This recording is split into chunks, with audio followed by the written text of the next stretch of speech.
રોનકભાઈ, વાતની શરૂઆત કરતા પહેલા હું ભારતીય જનતા પાર્ટીના એક સહકારી આગેવાન જે બોલતા ત્યારે મને ગુજરાતી ફિલ્મ પેલી સોનબાઈની ચૂંદડીની એક કવિતા મને યાદ આવી ગઈ. એક કડી છે, એમાં લખ્યું છે કે છાનું રે છપનું કાંઈ થાય નહીં, કાંઈ થાય નહીં, જમકે ના ઝાંઝર તો ઝાંઝર કહેવાય નહીં, ઘાયલ ને પાયલ છુપા છુપાય નહીં, જમકે ના ઝાંઝર એ ઝાંઝર કહેવાય નહીં.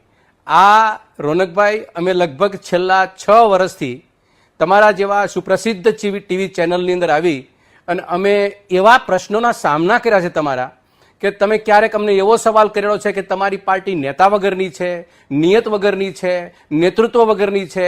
આવા શબ્દોના અમે જવાબો આપતા અમે ખચકાણા નથી, કારણ કે અમને ખબર હતી કે આજે વિધાનસભાની અંદર 7 ધારાસભ્ય 1 ધારાસભ્ય કોંગ્રેસના બેઠા છે. એટલે ભારતીય જનતા પાર્ટીને હું કહેવા માંગુ છું કે તમે કૂતરાની પૂંછડીને સીધી કરવાના પ્રયત્ન ન કરતા અને વાંદરાને ગુલાટ બંધ કરાવવાના પ્રયત્ન નહીં કરતા, તમારી જિંદગી ખરપાઈ જવાની છે. પ્રશ્ન એ છે રોનકભાઈ, આ દેશની કે રાજ્યની ભૂમિની અંદર બહુ વાસ્તવિકતા છે કે અત્યાર સુધીના લગભગ 100 જેટલા આગેવાનોએ કોંગ્રેસ છોડી અને ભારતીય જનતા પાર્ટીમાં ગયા છે. ત્યારે અમે જે વાત કરતા હતા એ આજે ભારતીય જનતા પાર્ટીના સહકારી આગેવાને એના શબ્દસહ કહી દીધું કે અમારી સાથે મેચ નથી થતા. તો ધન્યવાદ દેવા જેવા પડે કે અમારા શીર્ષ નેતૃત્વને ને ગુજરાતના પ્રદેશ સમિતિમાં બેઠેલા શીર્ષ નેતૃત્વને કે અમે આવા લોકોને 30-40 વર્ષ સુધી સાચવા હતા અને ગુજરાતની સેવા કરવા માટે અમે એ લોકોને એક પાળખે મૂક્યા હતા.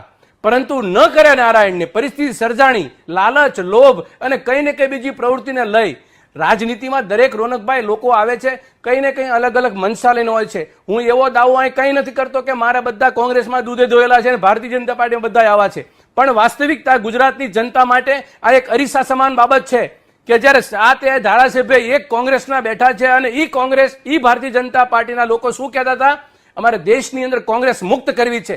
અને કોંગ્રેસ મુક્ત કરવાના સપના કોના ચકનાચૂર થયા? આ તમારું આ જે ઘાયલ ને પાયલ એ ક્યાં જણકાર મારી રહી છે? એ ઘાયલ હૃદયના લોકો અત્યારે જે ભારતીય જનતા પાર્ટીના લોકો અત્યારે બહાર આવી અને પોતાના પાયલ જણકાર કરે છે. એ શેના માટે બોલે છે? કારણ કે વૈચારિક રીતે મતભેદો એ ઉભા થયા, એની શરૂઆત થઈ છે. રોનકભાઈ, શરૂઆત થઈ છે. હજી તો અમારે 70ના સવાલો જવાબ સાંભળવાના છે કે કઈ રીતે અમે કોંગ્રેસ મુક્ત કરવા માટેના સપના જો વિચારતા હતા. પ્રશ્ન એ રોનકભાઈ છે, જે ભાઈએ વાત કરી 1985ની, હું તો તમને 1976ની વાત કરું. 1976માં બાપભાઈ જસભાઈ પટેલને સંઘ વિચારધારાના લોકોએ કેટલા 268 દિવસમાં એને ઘર ભેગા મૂકનાર પાર્ટી કોણ હતી? એ વૈચારિક વિચારવાળી પાર્ટી કોણ હતી? ચિમનભાઈ પટેલને દાવો કોને કર્યો તો ભેગા રહેવાનો? કેમ કાઢી નાખ્યા? એના પછી કેશુભાઈને 2 વખત કોને કાઢી મૂક્યા? વિજયભાઈ રૂપાણીને અને આમને ભાઈ બેન આનંદીબેન પટેલને. આ તમામ મુખ્યમંત્રી 5 વર્ષનો કાર્યકાળ પૂરો નથી કરી શક્યા. તમારી ઇન્ટરનલ પરિસ્થિતિ જે બોલો છો ને, શિસ્તબદ્ધની પાર્ટી, કેડર બેઝ પાર્ટી, એના તમે ધજિયાત તમે લોકો ઉડાડેલા છે ભારતીય જનતા પાર્ટી સરકારે અને એના પક્ષે. અને કોંગ્રેસના આગેવાનો જે ગયા છે, હું એમને મુબારકબાદી આપું છું કે તમે વાસ્તવિકતાના દર્શન ત્યાંય પણ કરાવજો.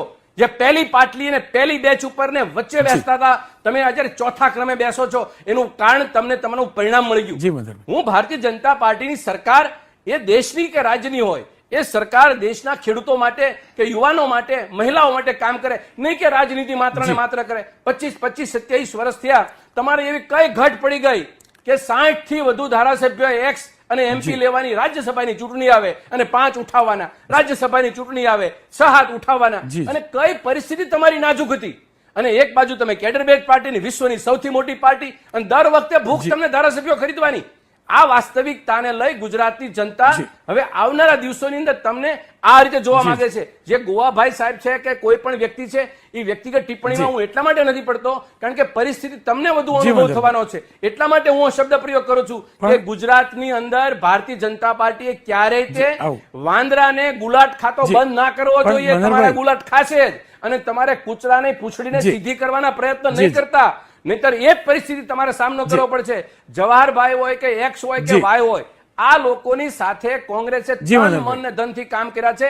જેટલા દિવસો એને કામ કર્યું છે એ દરમિયાન એટલા દિવસોનો અમે એના આભાર માનીએ છીએ. પણ હવે તમને ખબર પડશે કે કોંગ્રેસ યુક્ત અને મુક્ત કરવામાં કેટલો તફાવત રહેલો છે. મનહરભાઈ, આપે વાત કરી પેલી સરકાર જોડવાની પાડવા વાળી, તો આ શંકરસિંહ બાપુ જોડે તમે જ દેશી ભાષામાં આપણી મેહોણી ભાષામાં કોઈ નાતરું કરેલું હું અને પાછા એક વર્ષ પૂરું નહીં કરી દીધું અને બાપુને ઘેર બેસાડીને દિલ્હી પરેડને બેસાડેલા યાદ છે ને એ ટેકાવાળું કેવું કર્યું હતું એ પણ તો કજોડું જ હતું ને. એક જ મિનિટ તમને એનું કહું કે કેશુભાઈ પટેલ નો ગુનો કયો તમે 2 વખત તમે યાદ કરી અને આખા રાજની જો રાજનીતિના તાસીર તમે બાપુ જોડે કેવા જોડાઈ ગયેલા મને કોને કેવો ટેકો આપ્યો તોડવા માટે એવું તો કરેલું.